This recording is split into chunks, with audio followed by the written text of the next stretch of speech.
তো তারা তো পূর্ব বাংলার মানুষজনকার মানুষ মনে করে না, চাষা পোশাক খেটে খাওয়া মানুষ মনে করে। তো তখন থেকে একটা না বিশ্বাসের জায়গা সৃষ্টি হয়। এরপর থেকে দিন যত যাচ্ছে তত দুই বাংলার মানুষজনের মধ্যে উম পরস্পরকে শত্রু জ্ঞান করার প্রবণতা বাড়তেই আছে, বাড়তেই আছে। মাঝে তো অনেক ঘটনা ঘটেছে, আমরা এরপরে যেটা বেঞ্চমার্ক, আমরা সেটা হলো 1940, এটাকে বলে লাহোর রেজলিউশন। ঠিক আছে, 1940 সালে একটা কনফারেন্স হয় পাকিস্তানের লাহোরে। এটা ছিল শুধু মুসলিম লীগের কনফারেন্স।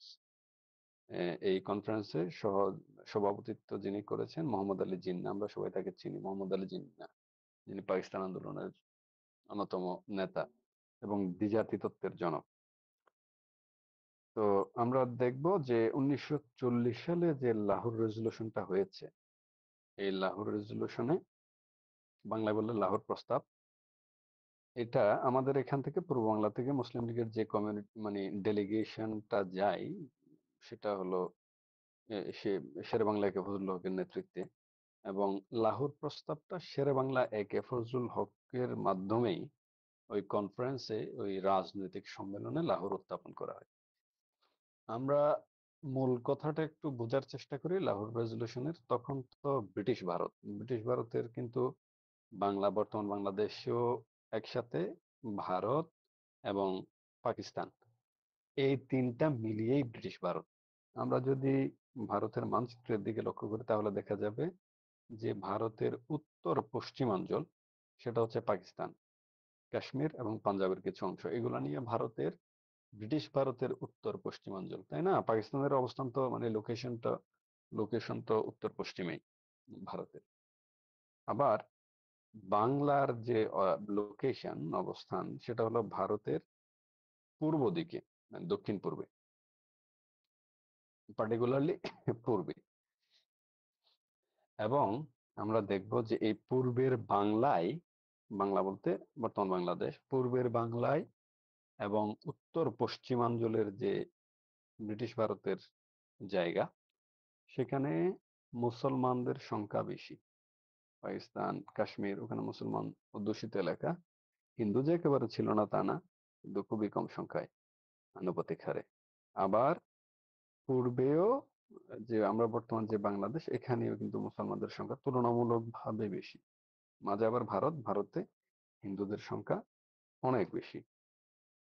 ফলে লাহোর প্রস্তাবে যেই প্রস্তাবটা করা হয়েছে সেটা ছিল অনেকটা এরকম যে ভারতের উত্তর পূর্বাঞ্চল, উত্তর পশ্চিমাঞ্চল এবং পূর্বাঞ্চল নিয়ে একাধিক, কথাটা একটু ভালোভাবে করতে হবে, যে উত্তর পশ্চিমাঞ্চল এবং ব্রিটিশ ভারতের উত্তর পশ্চিমাঞ্চল এবং পূর্বাঞ্চলকে নিয়ে একাধিক স্বায়ত্তশাসিত ডমিনিয়ন গঠন করা হোক, অঞ্চল গঠন করা হোক। তাইলে কি দাঁড়ালো কথা, যে লাহোর রেজলিউশনের মূল কথাটা দাঁড়ালো সহজ ভাষায় বললে এরকম, যে উত্তর পশ্চিমাঞ্চলের যে জায়গা, অর্থাৎ পাকিস্তান, কাশ্মীর, এগুলা নিয়ে একটা স্বায়ত্তশাসিত অটোনমাস অঞ্চল হোক। আবার পূর্বে যে মুসলমান অধ্যুষিত পূর্বাঞ্চল, অর্থাৎ বর্তমান বাংলাদেশ, সেটা আরেকটা অটোনমাস বা স্বায়ত্তশাসিত অঞ্চল হোক। আর মাঝে যে হিন্দু কমিউনিটি অধ্যুষিত এলাকা, সেটা নিয়ে আরেকটা অঞ্চল হোক। এরকম একাধিক অঞ্চল গঠনের কথা বলা হয়েছে, several states, autonomous several states. এখানে কিন্তু দুইটা গঠন করার কথা বলা হয়নি। হুম, মানে একাধিক এরকম। এটা ছিল হচ্ছে লাহোর প্রস্তাবের মূল কথা। এখন লাহোর প্রস্তাব যখন লাহোর কনফারেন্স উত্থাপন করা হয়, এরপর থেকে ভারতের যত গণমাধ্যম আছে, মিডিয়া আছে, প্রিন্ট মিডিয়া, এই মিডিয়াগুলা এই লাহোর রেজলিউশনকে প্রমাণ করার চেষ্টা করে পাকিস্তান প্রস্তাব হিসেবে। লাহোর রেজলিউশনে কিন্তু পাকিস্তান শব্দটার উল্লেখ করা হয়নি, কোনো ধরনের পাকিস্তান করা, নতুন একটা রাষ্ট্র গঠন পাকিস্তান নামে, এরকম কোনো ব্যাপার ছিল না। জাস্ট বলছে উত্তর পশ্চিমাঞ্চল এবং পূর্বাঞ্চল নিয়ে একাধিক রাষ্ট্র স্বায়ত্তশাসিত স্টেট গঠন করা হোক। কিন্তু ভারতের যে পত্রিকাগুলো, বিশেষ করে হিন্দুদের দ্বারা প্রভাবিত যে পত্রিকাগুলো আছে, প্রিন্ট মিডিয়াগুলো আছে, এগুলো প্রচার করতে থাকে এটা কমপ্লিটলি একটা পাকিস্তান রেজলিউশন, তারা আর কিছু চায় না, মুসলিম লীগ একটা আলাদা মুসলমানদের জন্য রাষ্ট্র চাই, সেটা হলো পাকিস্তান। এভাবে প্রচার করতে থাকে। এখন এই জিনিসটা তো প্রস্তাব আকারে একটা রাজনৈতিক দলের কনফারেন্সে আসছে, মানুষজনের কাছে তো ওভাবে পৌঁছায় নাই। কিন্তু দেখা যায় যে ভারতের যে পত্র পত্রিকা, মিডিয়া, তারা এমন ভাবে এই লাহোর রেজলিউশনকে পাকিস্তান রেজলিউশন হিসেবে প্রচার করতে থাকে, এমন ভাবে প্রচার করে এটা মানুষের দোরগোড়ায় পৌঁছে যায় একেবারে। মানুষজন আসলে বুঝতে শুরু করে যে না, এরকম আলাদা স্টেট, কয়েকটা আলাদা স্টেটের ধারণাও আসলে অমূলক নয় একেবারে। ঠিক আছে। আহ আমরা দেখব যে মানে যেটা মুসলিম লীগের মানুষজনের করার দরকার ছিল, মুসলিম লীগ একটা যদি রাজনৈতিক সুনির্দিষ্ট প্রস্তাবনা কেউ নিয়ে আসে, হ্যাঁ, যেমন মনে করো বাংলাদেশে এখন গণভোটের আলাপ হচ্ছে, সামনে গণভোট হয়তো হবে নির্বাচনের দিন বা নির্বাচনের আগে।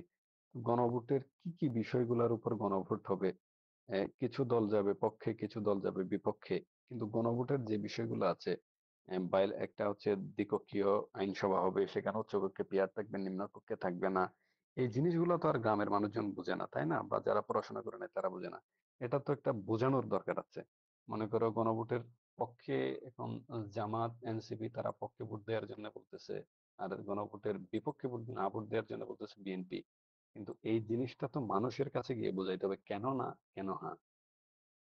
তো যেটা মুসলিম লীগের লাহোর রেজলিউশনের ব্যাপারে, যেটা মুসলিম লীগের নিজের করার কথা ছিল, তারা মানুষজনের দোরগোড়ায় গিয়ে বুঝাবে যেরকম আমরা আলাদা স্টেট গঠন করতে চাই, যেখানে মুসলমান এবং হিন্দুরা আলাদা আলাদা ভাবে শান্তিতে থাকবে। এটা আসলে মুসলিম লীগের নেতৃবৃন্দের বোঝানোর দরকার হয় নাই। এটা ভারতের যে মিডিয়া, সেই মিডিয়ার অতি প্রচারের কারণে এটা মানুষজনের দোরগোড়ায় পৌঁছে যায়। মানুষজন বুঝতে শুরু করে যে না, এভাবেও আসলে চিন্তা করা যায়।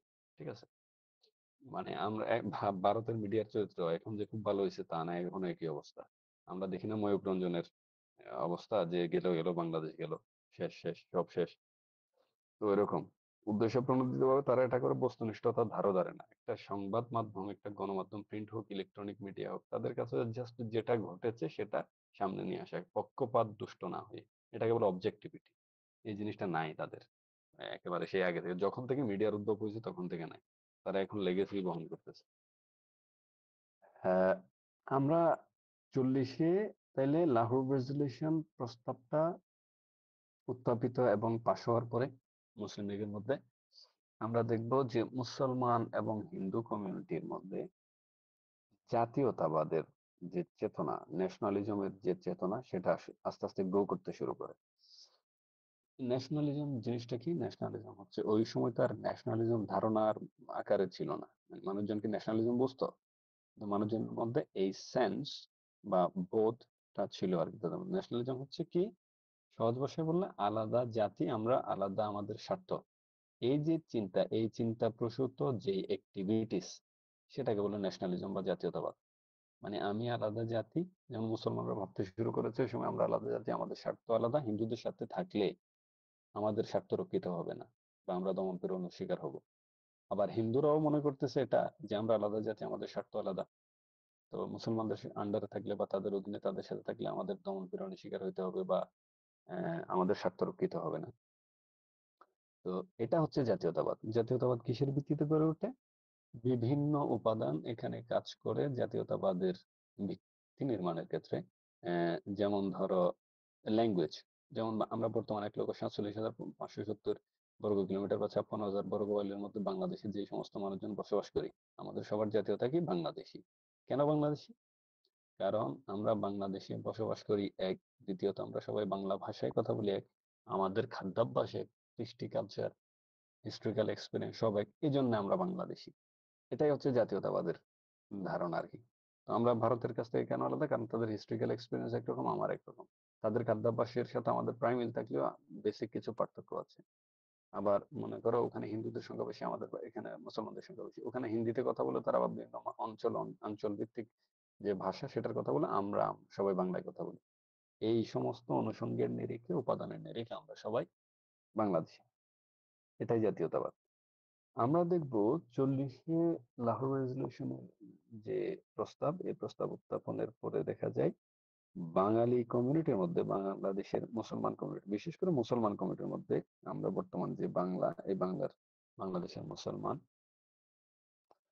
কিছু ক্ষেত্রে পশ্চিমবঙ্গের মুসলমান এবং হচ্ছে পাকিস্তান, কাশ্মীর, এই সমস্ত জায়গার যে মুসলমানরা আছে তাদের মধ্যে, এবং উত্তর ভারতে ওই সময় প্রচুর পরিমাণে মুসলমানরা বসবাস করতো। আমরা দেখবো যে ভারতের যে যত বড় বড় রাজনৈতিক নেতৃবৃন্দ তারা সবাই কিন্তু উত্তর ভারতে ছিল আগে, ওখান থেকেই কিন্তু 47 সালে দেশভাগ হওয়ার পর পাকিস্তানে চলে গেছে, যেমন লিয়াকত আলী খান।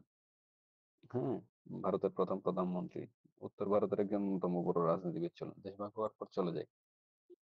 এই যে মানুষজন, মুসলমান কমিউনিটির মানুষজন, তারা আস্তে আস্তে আস্তে আস্তে তাদের মধ্যে এই চিন্তা চেতনা গ্রো হইতে থাকে। অন্যদিকে হিন্দুরাও আস্তে আস্তে আস্তে ন্যাশনালিস্টিক চিন্তা ভাবনা করতে শুরু করে। এই ন্যাশনালিস্টিক চিন্তা ভাবনা প্রসূত বিভিন্ন ঘটনাও ঘটতে থাকে, যেমন ধরো সাম্প্রদায়িক দাঙ্গা, হ্যাঁ, মারামারি, ধরাধরি, হানাহানি তো আছেই। এর মাঝে একটা ঘটনা ঘটে গেছে, সেটা হলো দ্বিতীয় বিশ্বযুদ্ধ। আমরা জানি 1939 থেকে শুরু করে 1945 পর্যন্ত, এই সময়টাতে দ্বিতীয় বিশ্বযুদ্ধ সংঘটিত হয়। এখন ব্রিটিশরা তো ছিল ওই সময় দ্বিতীয় বিশ্বযুদ্ধের মিত্র শক্তিতে। ব্রিটিশরা, আমেরিকানরা তারা একসাথে যুদ্ধ করেছে। তো ব্রিটিশরা তো আমাদের এখানে শাসন করছে, তার মানে আমরা ব্রিটিশ, ব্রিটিশ রাজ সরকারই আমাদের সরকার। এখান থেকে আমাদের এখানকার লোকাল যে সেনাবাহিনী ছিল, আর্মি মিলিটারিতে যারা ছিল, তাদের থেকে একটা বিশাল অংশকে আহ দ্বিতীয় বিশ্বযুদ্ধের বিভিন্ন ফ্রন্টে পাঠাই দেওয়া হয় যুদ্ধ করার জন্য। যেমন ধরো ইউরোপের বিভিন্ন জায়গায় যায়, অল্প স্বল্প সাগরে থাকে, আবার কিছু মায়ানমারের এখানে একটা ফ্রন্ট ছিল, মানে ইস্টার্ন ফ্রন্ট, এখানে পাঠাই দেয়। তো আমরা দেখবো যে একটা জাতি যখন বড় ধরনের কোনো দুর্ঘটনায় পতিত হয়, কোনো বড় ধরনের দুর্ভাগ্যজনক পরিস্থিতির উদ্ভব হয়, সিচুয়েশনের উদ্ভব হয়, তখন কি হয়? যেমন ধরো এখন ইন্টারিম গভর্নমেন্ট, ইন্টারিম গভর্নমেন্টের আমলে আল্লাহ না, এখন ধরো মায়ানমারের সাথে একটা যুদ্ধ লেগে গেল, বা ভারতের সাথে একটা যুদ্ধ হওয়ার আশঙ্কা তৈরি হলো। ডক্টর ইউনূস কি সিদ্ধান্ত দিতে পারবে এখন এই যুদ্ধ করে ফেলবো, আমরা অংশগ্রহণ করবো, এককভাবে এই সিদ্ধান্ত নিতে পারবে সত্যরঞ্জন দেবনাথ?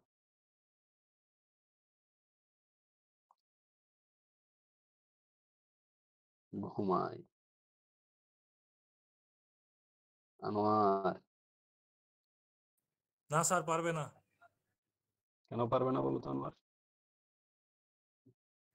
স্যার আমি আনোয়ার না, সাব্বির। ও সাব্বির, আনোয়ার কই? আনোয়ার কি ঘুমায়? জানি না স্যার। দেখছো, অ্যাটেন্ড করে হাওয়া হয়ে গেছে, কই স্যার লুডো সবার ক্ষুধা খেলতেছে লাগছে, মনে হয়। স্যার ক্ষুধা লাগিয়ে গেছে স্যার তো। বেশিরভাগই ঘুমাইতেছে। স্যার আসি স্যার, আসি স্যার।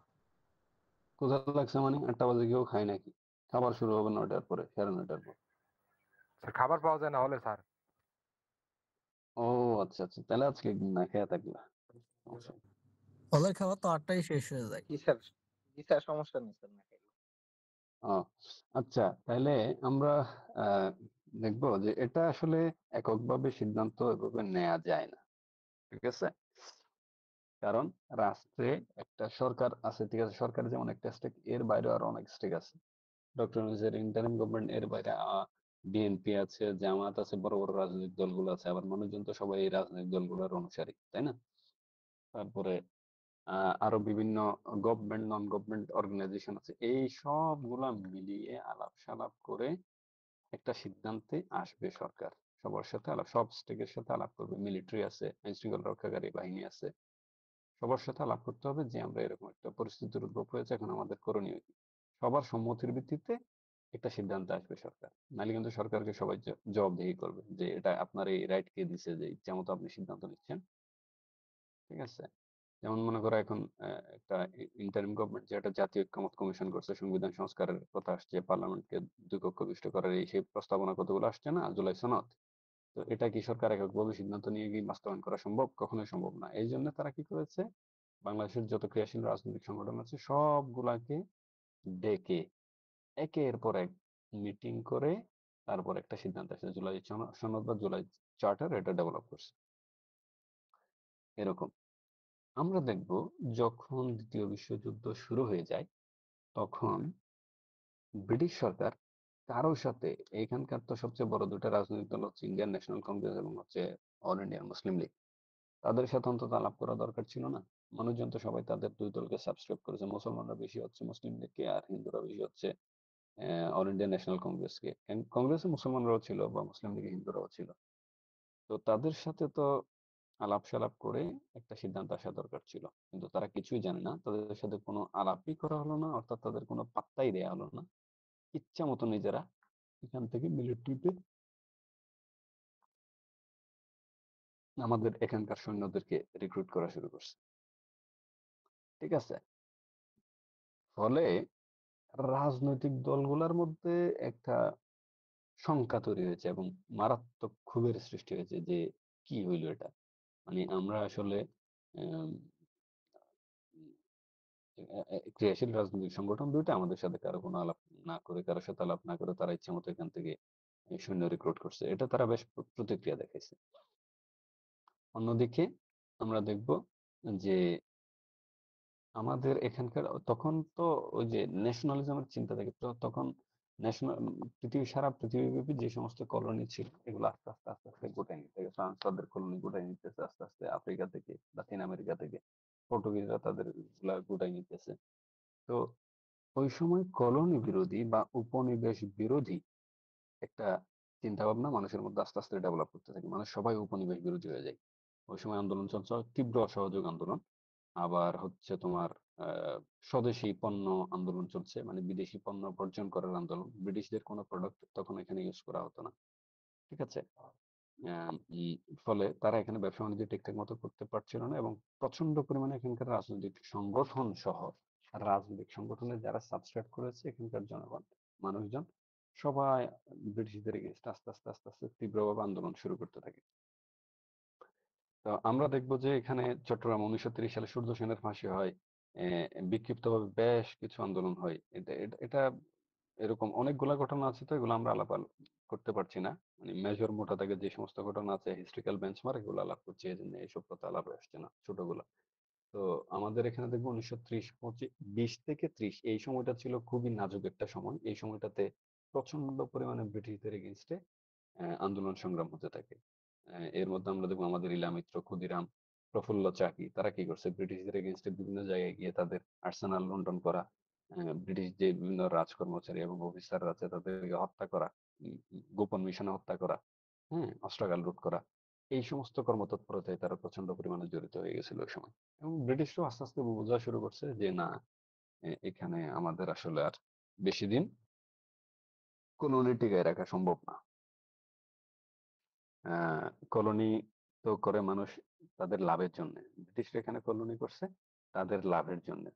তো এখন কলোনি থেকে যখন প্রপারলি মানে প্রফিট ম্যাক্সিমাইজেশনটা হচ্ছে না, তারা আস্তে আস্তে বিশেষ করে লাহোর রেজলিউশন উত্থাপনের পর আস্তে আস্তে চিন্তা করতে থাকে যে না, এখানে আসলে আমরা আর সুবিধা করতে পারবো না। মানুষজনের সচেতন হয়ে গেছে, আস্তে আস্তে পড়াশোনা করে দেশের মধ্যে পড়াশোনা করতে দেশের বাইরে যাচ্ছে। যেমন মনে করো এই যে জওহরলাল নেহরুরা আসছে, আমাদের এখানে যারা ছিল নেতা, নাম কি, হোসেন শহীদ সোহরাওয়ার্দী, গান্ধী, তারা তো সবাই বিলেতে পড়ছে, ব্রিটিশে পড়াশোনা করে এখানে আসছে। তারা তো দেশের বাইরে বিভিন্ন ধরনের রাজনৈতিক কর্মতৎপরতা, আন্দোলন সংগ্রাম এগুলো দেখতেছে, তাই না?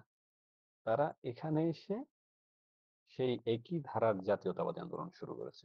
ব্রিটিশরাও বুঝতে শুরু করেছে যে না, এখানে আর বেশি দিন আমাদের কলোনি টিকিয়ে রাখা সম্ভব না। ফলে আমাদের কলোনি তো অলাভজনক ব্যবসায়ী পরিণত হয়েছে, উল্টা তাদের ভর্তুকি দিতে হচ্ছে এখানে। সাথে তাদের জানমালের নিরাপত্তার ব্যাপার আছে। বিভিন্ন জায়গায় গেরিলা পদ্ধতিতে গোপনে, হ্যাঁ, হুটহাট করে আক্রমণ হয়, মানুষজন মেরে ফেলে, তাদের ব্রিটিশ অফিসারদের মেরে মেরে ফেলে, তাদের বাড়িঘর লুণ্ঠন হচ্ছে, লুটতরাজ হচ্ছে, অস্ত্রাগার লুণ্ঠন হচ্ছে। সব মিলে তারা আস্তে আস্তে সিদ্ধান্ত নিতে থাকে যে না, আমাদের যত দ্রুত সম্ভব এখান থেকে আমাদের আস্তে আস্তে বের হইতে হবে।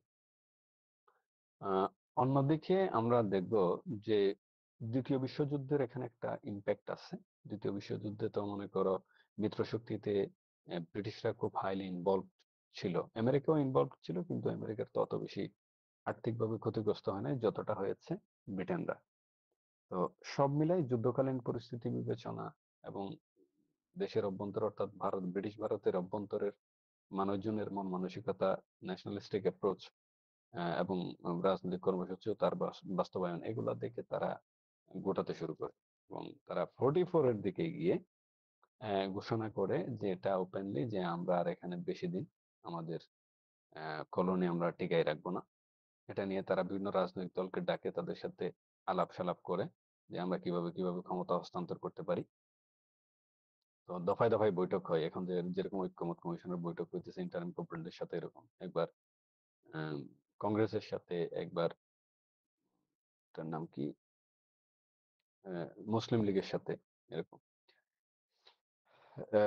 পরে দেখা যায় যে ইন দ্য মিন টাইম জিন্নার যে দ্বিজাত তত্ত্ব, টু নেশনস থিওরি, সেটাও আস্তে আস্তে চাওয়ার হতে থাকে। জিন্নার যেটা মূল কথা ছিল সেটা হচ্ছে উপমহাদেশের যে পরিস্থিতির উদ্ভব হয়েছে, এই পরিস্থিতিতে ওই সময় প্রচন্ড পরিমাণে কমিউনাল অ্যাক্টিভিটিস হচ্ছিল। কমিউনাল অ্যাক্টিভিটিস বলতে সাম্প্রদায়িক দাঙ্গা, বিশেষ করে 1945-46-এ উত্তর ভারতের বিভিন্ন জায়গায়, তারপর হচ্ছে মধ্য ভারতে, পশ্চিমবঙ্গের কলকাতায়, আমাদের ইভেন আমাদের ফর্মুলা 1946-এ দেখা যায় যে আহ, শুরু হয় হচ্ছে তোমার ইয়াতে, এটার নোয়াখালী। হ্যাঁ, নোয়াখালীর যেখানে গান্ধী ভিজিট করছিল, ছাগলনাই একটা জায়গা আছে যেখানে এরকম একটা গল্প প্রচলিত আছে না, ছাগলনাই যখন গান্ধী আসছে তার ছাগল চুরি করে ফেলছে নোয়াখালীর মানুষজন, এই জন্য এটার নাম ছাগলনাই। এটা 1946 এর ঘটনা। ওই সময় প্রচন্ড পরিমাণে এখানে কমিউনাল অ্যাক্টিভিটিস হচ্ছে, সাম্প্রদায়িক দাঙ্গা হচ্ছে, অনেক মানুষজন মারা যাচ্ছে কলকাতায়। মুসলমান দেখলে হিন্দুরা পিটাইতেছে, হিন্দুরা যেখানে হিন্দুরা অধ্যুষিত সেখানে মুসলমান পেলে মুসলমানদের মেরে ফেলতেছে, হত্যা, খুন, লুণ্ঠন, লুটতরাজ, রেপ, সবকিছু হচ্ছে। উত্তর ভারতে আরো বেশি। তো এই পরিস্থিতিতে জিন্নার যেটা ডিটারমিনেশন ছিল যে যে পরিস্থিতির উদ্ভব ব্রিটিশ ভারতে এখন সৃষ্টি হয়েছে, এই অবস্থায় কোনোভাবেই হিন্দু এবং মুসলমান একসাথে একই রাষ্ট্রে থাকার কোনো সম্ভাবনা নাই। এটা কখনোই ফিজিবল স্যার হবে না। হ্যাঁ, বলো। স্যার এই অনেকে বলে মানে ইতিহাসবিদ মতান্তরে যে এইটা মানে দাঙ্গার পিছনে নাকি নেহেরু মানে আপনার গান্ধীর যারা নাকি সহযোগী ছিল তাদেরই কয়েকজনের হাত ছিল। এগুলো হচ্ছে কনস্পিরেসি থিওরি। ঠিক আছে। আমরা দেখবো যে যখন দাঙ্গা শুরু হয়ে দাঙ্গা থামানোর জন্য যখন কেউ থামাইতে পারতেছে না, আহ, গান্ধী নিজেই অনশনে বসে গেছে, হাঙ্গার স্ট্রাইক করতেছে, অনশনে বসে গেছে। আমাদের ওই যে আমতারেক যেভাবে অনশন করছে না ইয়াতে, নির্বাচন কমিশনের সামনে নিবন্ধনের জন্য জি স্যার। অনশনে বসে, যে দাঙ্গা যদি তোমরা বন্ধ না করো তাহলে আমি খাবো না, আর আমি না খেয়ে মারা যাবো। ঠিক আছে, থামাইতে পারতেছে না, কি করবে। আমাদের এখানে যখন দাঙ্গা শুরু হয় তখন এখান থেকে শেরে বাংলা একটা ফজলুল হক, হোসেন শহীদ সোহরাওয়ার্দী, তারা সবাই যায় গান্ধীর কাছে যে এটা কিভাবে থামানো যায়, এটা কিভাবে থামানো যায়। এখানকার যারা রাজনৈতিক নেতৃবৃন্দ ছিল তারা যথেষ্ট চেষ্টা করেছে দাঙ্গা থামানোর জন্য, কিন্তু কোনোভাবেই থামাতে পারছে না, মানুষকে কন্ট্রোল করা যাচ্ছে না। ঠিক আছে। গান্ধী তো শেষ পর্যন্ত অনশনে বসছে, এবং গান্ধী ভিজিট করছে তো এখানে 1946-এ দাঙ্গা থামানোর উদ্দেশ্যে। এরকম কথা প্রচলিত আছে, এগুলো তো মানে কনস্পিরেসি আর কি, হিস্ট্রিক্যাল একাডেমিক আলোচনা, এভাবে আমরা এটা ব্লেম করার সুযোগ নেই।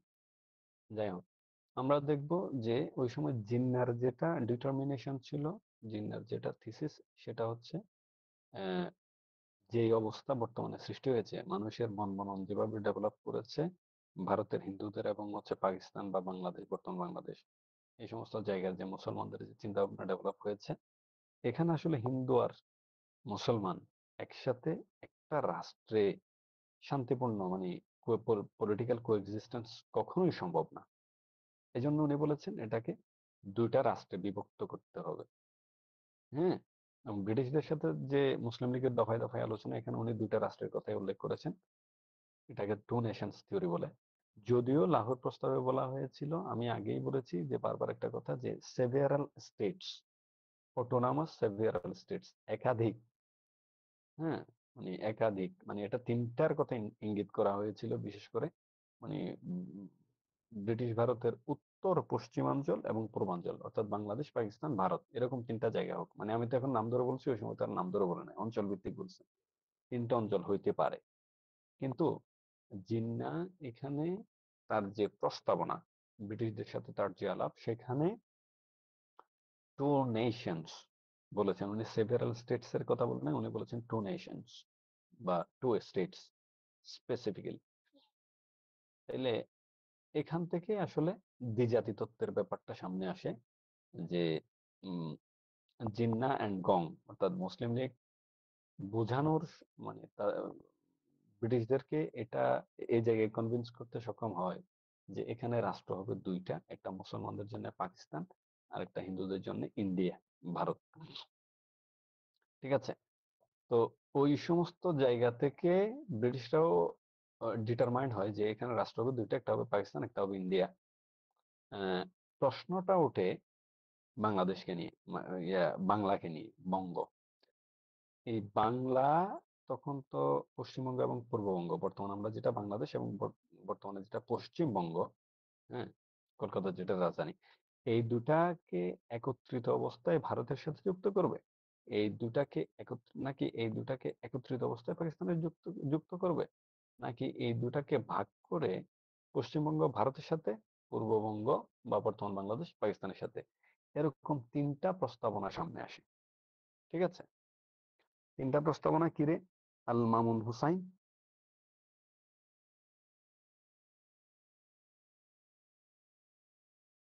আল মামুন হুসাইন, এ সস্তা বল। দেখছো, জয়েন করে ঘুমাইতেছে।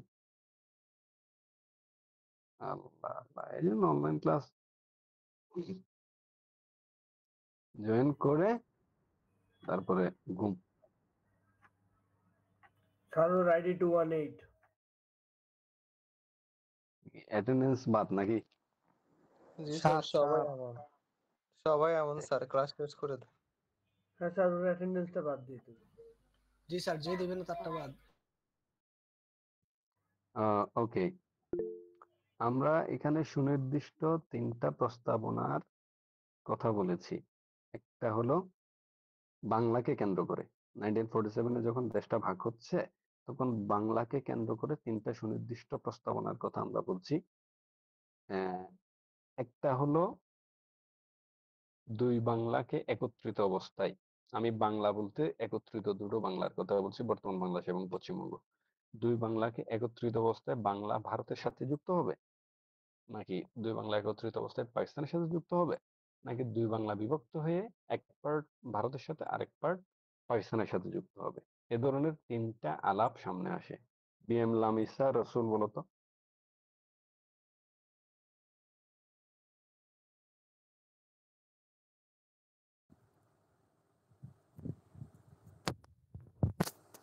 ফোন রেখে কই গেছে? বলতে হবে না আর কি।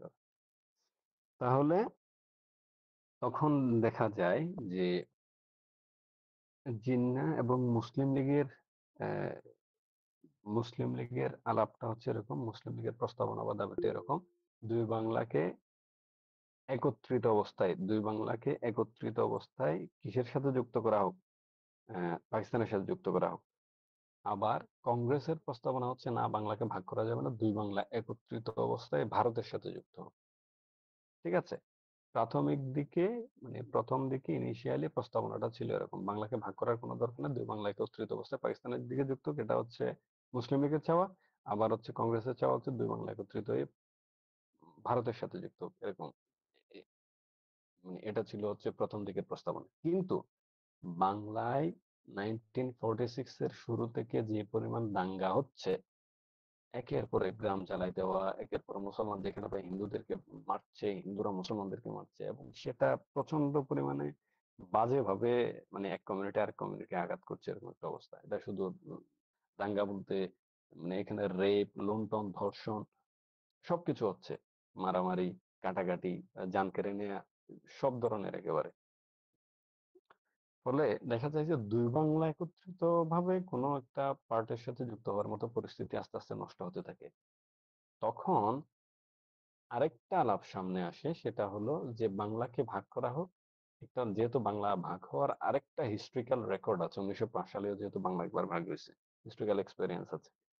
বাংলাকে ভাগ করে পশ্চিমবঙ্গে যেহেতু হিন্দু কমিউনিটির মানুষের সংখ্যা বেশি, সেই পার্টটা ভারতের সাথে যুক্ত হবে। আর হচ্ছে পূর্ববঙ্গে যেহেতু মুসলমান কমিউনিটির সংখ্যা বেশি, সেই পার্টটা পাকিস্তানের সাথে যুক্ত হয়ে যাবে। এরা- এই প্রস্তাবটা যখন সামনে আসে, এর পরেও অনেকে চেষ্টা করেছেন দুই বাংলাকে একত্রিত রাখতে, যেমন আমাদের হোসেন শহীদ সোহরাওয়ার্দী অনেক চেষ্টা করেন দুই বাংলাকে ভাগ করা না হোক, একসাথেই থাকুক। কিন্তু এটা ফাইনালি সম্ভব হয় নাই, কারণ বাংলায় অবস্থা এমন ভাবে উম, পরিস্থিতি বাজে হতে থাকে যে দুই বাংলা একত্রিত থাকবেই না, এরকম একটা অবস্থা। ফাইনালি যেটা সিদ্ধান্ত হয় সেটা হলো বাংলাকে ভাগ করা হবে। এই বাংলার বিভক্ত যে বাংলা, সেটার পশ্চিমবঙ্গ, যেহেতু হিন্দু ধর্মের মানুষজনের সংখ্যা সেখানে বেশি, তারা ভারতের সাথে যেতে স্বাচ্ছন্দ্য বোধ করেছে, তারা সেদিকে যাবে। আর পূর্ববঙ্গে যেহেতু মুসলমানদের সংখ্যা বেশি, এই পার্টের মানুষজন পাকিস্তানের সাথে যুক্ত হবে। যদিও পাকিস্তান এবং বাংলাদেশের মধ্যে 1000 কিলোমিটার দূরত্ব, ওই সময় যেটা সেন্টিমেন্ট কাজ করে সেটা হচ্ছে আল মুসলিম আল মুসলিম, মুসলমান মুসলমানের ভাই। Top brass political leaders of the Muslim League, তারা এই জিনিসটা, এই মতবাদ, এই ধারণা পিচ করার চেষ্টা করে যে মুসলমান মুসলমানের ভাই, আমরা আমাদের কাছে নিরাপদ। পশ্চিমবঙ্গের মানে বাংলাদেশের পূর্ব বাংলার মানুষজন পাকিস্তানের কাছে নিরাপদ, আর পাকিস্তানের মানুষজন পূর্ব বাংলার মানুষজনের কাছে নিরাপদ। ঠিক আছে, একজন মাত্র ব্যতিক্রম, একজন মাত্র ব্যতিক্রম। এই মানুষটা হলো যোগেন মন্ডল, একজন হিন্দু কমিউনিটির নেতা। উনি ছিলেন বাংলাদেশের বরিশালের একজন লোক, আইনজীবী ছিলেন। ওনার নাম হচ্ছে যোগেন মন্ডল। এই যোগেন মন্ডল উনি দলিত হরিজন মানে নিচু বর্ণের যে হিন্দু সম্প্রদায় ছিল তাদের নেতা ছিল। তো উনি কোনোভাবেই ভারতের সাথে যুক্ত হলেন না। ওনার সুনির্দিষ্ট প্রস্তাব ছিল যে যদি পূর্ব বাংলা ভারতের সাথে যুক্ত হয়, তাহলে পূর্ব বাংলা কখনোই পশ্চিমবঙ্গের মানুষের কাছে তথা ভারতের মানুষের কাছে কখনোই মানুষ হিসেবে ট্রিটমেন্ট পাবে না। সবসময় অধনমিত অবস্থায় থাকতে হবে, অপদস্থ অবস্থায় থাকতে হবে, এবং যথেষ্ট পরিমাণ শোষণ নির্যাতনের শিকার হবে। তো ফলে উনি উনি যেটা ভাবলেন, যেহেতু পূর্ব বাংলা মুসলমানদের সংখ্যা বেশি, তারা পাকিস্তানের সাথে যুক্ত হওয়াটাই সবচেয়ে ভালো হয়। এটা ছিল হচ্ছে একমাত্র ব্যক্তি, হিন্দু কমিউনিটির একমাত্র লিডার যোগেন মন্ডল, ওনার সুনির্দিষ্ট প্রস্তাবনা। যদিও ওনার ভুল ভাঙে পরে, উনি পাকিস্তান স্বাধীন হওয়ার পরে 1947 দেশভাগ হওয়ার পরে উনি ছিলেন অনেকদিন পর্যন্ত পূর্ব বাংলায়, পরবর্তীতে উনি ভারতে চলে যান আশাহত হয়ে। তো এই নিরিখেই ব্রিটিশরা আহ ইয়া করে, ওই যে রেডক্লিফ কমিশন গঠন করে দেশ ভাগ করার জন্য, সীমানা নির্ধারণের জন্য। আহ, এটা অনিবার্যভাবে, এটা দুঃখজনক হলে সত্য, যে রেডক্লিফ কমিশন যে গঠন করা হয়েছে সীমানা নির্ধারণের জন্য, তাদের এই দেশের মানুষের কালচার, কৃষ্টি, সীমানা, এই দেশের আবহাওয়া, জলবায়ু, হ্যাঁ, পরিবেশ প্রতিবেশ, এগুলো সম্পর্কে তাদের ভালো কোনো আইডিয়া ছিল না, জ্ঞান ছিল না। তো তারা হুটহাট করে, একটা রাশদ ছিল তাদের মধ্যে, হুটহাট করে তার দেশটা আসলে ভাগ করে, মানে সীমানাটা, ডিমার্কেশন লাইনটা ঠিক করে। আমরা দেখবো যে এর ফলে এখনো পর্যন্ত সীমানা নিয়ে বিরোধ, যেমন পাকিস্তানে মনে করো কাশ্মীর ইস্যুতে বিরোধ, হ্যাঁ, তা সীমানা নিয়ে বিরোধটা আমাদের মধ্যে রয়ে যায়। এবং দেখা যায় এমন ভাবে ভাগ করছে যে পূর্ব বাংলার মানুষজনের একজনের ইয়ার্ড, উঠান পড়ে গেছে এক পাশে, আবার তার অন্দরমহল, বাড়ির অন্দরমহল পড়ে গেছে আরেক পাশে।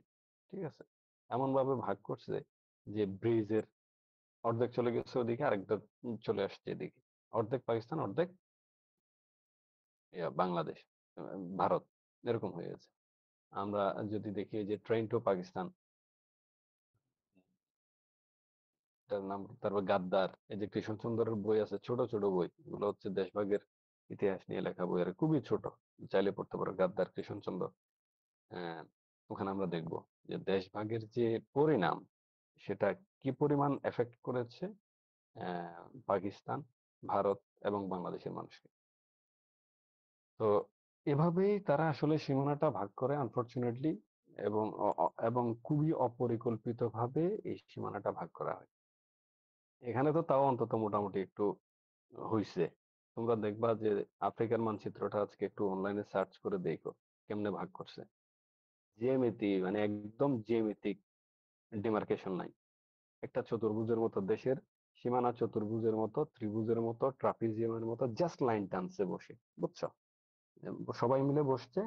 আহ, এটাকে বলে হচ্ছে কি, ওই যে আফ্রিকাকে ভাগ করা নিয়ে একটা টার্ম আছে, আমি এই মুহূর্তে আমার মাথায় পড়ছে না। ইউরোপের বিভিন্ন শক্তি, ইংল্যান্ড, পর্তুগিজ, ওলন্দাজ, ফ্রেঞ্চ, তারা সবাই একসাথে বসে বসে বলে যে আমি এটা নিবো, আমি ওটা নিবো, আমি ওটা নিবো, আমি ওটা নিবো, হবে দাগ কেটে কেটে, দাগ কেটে কেটে, ঠিক আছে, রুটি ভাগ করার মতো করে।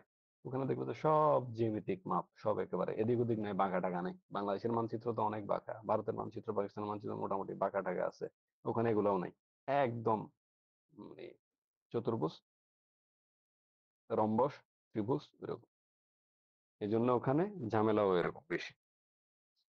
এই গ্রুপ ওই গ্রুপ মারামারি, দেশের মধ্যে ইন্টারনাল কনফ্লিক্ট, পার্শ্ববর্তী রাষ্ট্রের সাথে মারামারি, সীমানা নিয়ে, এই নিয়ে, সেই নিয়ে, হাবি জাবি সম্পদ নিয়ে, আছেই লেগে। তো আমাদের এখানেও অপরিকল্পিতভাবে সীমানা নির্ধারণ হলেও তুলনামূলকভাবে আমরা আফ্রিকার চেয়ে ভালো আছি। তো এভাবেই সীমানাটা নির্ধারিত হয়ে যায় হুটহাট করে রেডক্লিফ কমিশনের নেতৃত্বে, স্যার সেরিল রেডক্লিফ। এবং আমরা দেখব যে 1947 এর অগাস্টের 14 এবং 15 তারিখ দুটা স্বাধীন দেশের আত্মপ্রকাশ ঘটে। একটা হচ্ছে পাকিস্তান, আরেকটা হচ্ছে ভারত। এবং আমরা দুঃখজনকভাবে ওই যে ভাই ভাই মুসলমান, ধর্ম এক, আমরা সবাই ভাই বলে আমরা পাকিস্তানের সাথে মাঝে 1000 কিলোমিটার দূরত্ব থাকা সত্ত্বেও এড হলাম। তো দেশ ভাগ হওয়ার পরে আমরা তো একটা বিশাল আশা নিয়ে, একটা আস্থার জায়গা নিয়ে পূর্ব বাংলার মানুষজন অর্থাৎ বর্তমান বাংলাদেশের মানুষজন পাকিস্তানের সাথে যুক্ত হলো, যে না তারা আমাদের ভাই, তারা আমাদের উপর অন্তত নির্যাতন নিপীড়ন নিষ্পেষণ জুলুম শোষণ করতে পারবে না। তারাও আমাদেরকে আশ্বস্ত করার চেষ্টা করে যে আমরা তোমাদেরকে ঠিকঠাক মতো নিরাপদে রাখবো, আমরা পরস্পরের আইনা স্বরূপ, তোমরা আমাকে দেখে রাখবো, আমরা তোমাদের দেখে রাখবো, এরকম। কিন্তু দিন যত যায় 1947 এর পরে ততই আমাদের ধারণা আস্তে আস্তে ফিকে হতে শুরু করে। ঠিক আছে? তো এই ধারণা ফিকে হওয়ার যে যাত্রা, এই যাত্রাটা শুরু হয় প্রথমত ল্যাঙ্গুয়েজ নিয়ে, ভাষা নিয়ে। আমরা পরের ক্লাসে ভাষা আন্দোলন এবং যুক্তফ্রন্টের নির্বাচনটা জানবো। আজকে আমরা এখানেই থামবো। এই আর কি। সেকশন বি তে তোমাদেরকে আমি তোমাদের তো ইয়া নেওয়া হয় নাই, এটার কি বলে, প্রেজেন্টেশন, তাই না? জি স্যার। জি স্যার। নেক্সট ইন পার্সন যে ক্লাস হবে সেখানে আমরা প্রেজেন্টেশন দিব। স্যার গ্রুপও সিতেও করে নেওয়া দিছি, হয় নাই। ইও দিয়ে দিছি। ও সিতে তোমাদের দিছি, ইয়া দিছি। দিছেন স্যার, আমাদের সবকিছু দিছেন, নেওয়ার কথা ছিল, 2 দিনে অনলাইন করে গেছে। আচ্ছা ঠিক আছে। যেদিন 2 সেকশনের জন্য একই কথা, যেদিন আমাদের অনলাইন ক্লাস শুরু হবে, যাদের ক্লাস থাকবে তারা প্রথম 5টা গ্রুপ ওই দিনই প্রেজেন্টেশন দিয়ে দিবে। এটা আমার আবার নতুন ভাবে অ্যানাউন্সমেন্ট দেওয়ার কিছু নাই, বুঝছো? আবার বলবো না যে স্যার আপনি তো বলেন এই সেই হাবি যাবে। যেদিন অনলাইন ক্লাস মানে আমরা ইন পার্সন ক্লাস করব সেই দিনই প্রথম 5টা গ্রুপ প্রেজেন্টেশন দিয়ে দিবে। ঠিক আছে? জি স্যার। প্রেজেন্টেশনটা অনলাইনে নেওয়া যাবে না, এই আর কি। কারো কোনো প্রশ্ন থাকলে করো, নাইলে আমি অ্যাটেন্ডেন্স নিয়ে ছেড়ে দেবো। স্যার সুভাষচন্দ্র বোসের সম্পর্কে যদি একটু বলতেন স্যার, মানে এই বাংলা ভাগ হওয়ার পিছনে কি তারও কিছু আছে? বাংলা ভাগ হওয়ার পেছনে না, ইন্ডিয়া ভাগ হওয়ার পেছনে তার অবদান আছে। সেটা হলো সুভাষচন্দ্র বসু ছিল হচ্ছে মোহনদাস করমচাঁদ গান্ধী। উনি ছিলেন হচ্ছে শান্তিকামী মানুষ, অসহযোগ আন্দোলনের জনক। উনি মারামারি ধরাধরির মধ্যে নাই। আর নেতাজি সুভাষচন্দ্র বসু উনি বলেছেন যে এরকম মেনকামার আন্দোলন করলে হবে না, এভাবে অসহযোগ আন্দোলন করে ব্রিটিশদেরকে ভারত ছাড়া করা যাবে না, আমাদের যাইতে হবে হার্ড লাইন, মার মার কাট কাট। ঠিক আছে? উনি নিজে একটা বিপ্লবী ফোর্সও গঠন করেছেন, আজাদি হিন্দ ফোর্স, এবং উনি ওটার লিডার ছিলেন। তো উনি চাচ্ছিলেন যে তখনই ভারতের স্বাধীনতা ত্বরান্বিত হবে যখন আমরা তাদের সাথে ফাইট করার জন্য প্রস্তুত হব। হ্যাঁ, উনি শান্তিপূর্ণ আন্দোলনের পক্ষে ছিলেন না, ওনাকে খুবই ভয় পাইতো ব্রিটিশরা আর কি। এবং এরকম কনস্পিরেসিও আছে, দ্বিতীয় বিশ্বযুদ্ধের সময় হিটলারের সাথে নেতাজি সুভাষচন্দ্র বসুর একটা যোগাযোগ ছিল, কথাবার্তা হতো, ইভেন সাক্ষাৎও হয়েছে, এরকম আলাপও আছে। ওনার ব্যাপারে জানতে চাইলে একটা সিনেমা দেখে নিও, গুমনামি বাবা। সত্য, ওই যে স্যার সৃজিত আছে না, আমাদের সাবেক মিথিলার জামাই, জি স্যার। সৃজিতের একটা সিনেমা আছে জি স্যার। গুমনামি বাবা। এই গুমনামি সিনেমাটা দেখে নি, তাহলে মোটামুটি স্যার তার ক্ষুধা ব্যাপারে লেগে যে গেল স্যার। স্যার কনস্পিরেসি গুলো উনি আছে। তো জাপানে স্যার আমরা মৃত্যুবরণ করে, অ্যাটেন্ডেন্স কি তাই মেসেজ তো? অপশনে দেবো? বুঝিনি। বললাম স্যার আমরা অ্যাটেন্ডেন্স কি মেসেজ অপশনে লিখে দেবো আইডিটা? এই তুমি এখন ডাকবো। অ্যাটেন্ডেন্স নিয়ে এখন কথা বলতেছো কেন? স্যার একটা বিষয় আলোচনা করতেছে। হুম। বুঝছো, ওনার ব্যাপারে জানতে চাইলে, ওনার ব্যাপারে যে কনস্পিরেসি গুলো চালু আছে এগুলো সম্পর্কে জানতে চাইলে ওই সিনেমাটা দেখে নিতে পারো, অনেক কিছু জানা যাবে। জি স্যার। স্যার এর লাস্ট এটা জানি যে উনি জাপানে মৃত্যুবরণ করে বিমানবন্দরে। এটাও সত্য না, এটা নিয়েও কোনো কনক্রিট এভিডেন্স নাই। তুমি সিনেমাটা হ্যাঁ, এটা দেখলেই বুঝবে। বলা ওনার হয় যে ওনার উনারে মৃত্যু নিয়ে, সোভিয়েত ইউনিয়নে দেখা গেছিল। হ্যাঁ, ওনার মৃত্যু নিয়ে 3-4টা ধারণা প্রচলিত আছে। অনেকেই বলে থাকেন উনি ভারতে ফিরে আসে একজন বাবার ছদ্মবেশে উনি ছিলেন অনেকদিন। সোভিয়েতে দেখা গেছে এরকম অনেকগুলো ধারণা আছে আর কি, কনস্পিরেসি, এগুলোকে বলে কনস্পিরেসি থিওরি, ষড়যন্ত্র তত্ত্ব। আবার অনেকে বলে যে প্লেন ক্র্যাশে মারা গেছে, তার চাইটাই নিয়ে আসছে ভারতে। হ্যাঁ, এরকম অনেকগুলো থিওরি আছে কনস্পিরেসি, এটা দেখলে বুঝবা। বুঝছো?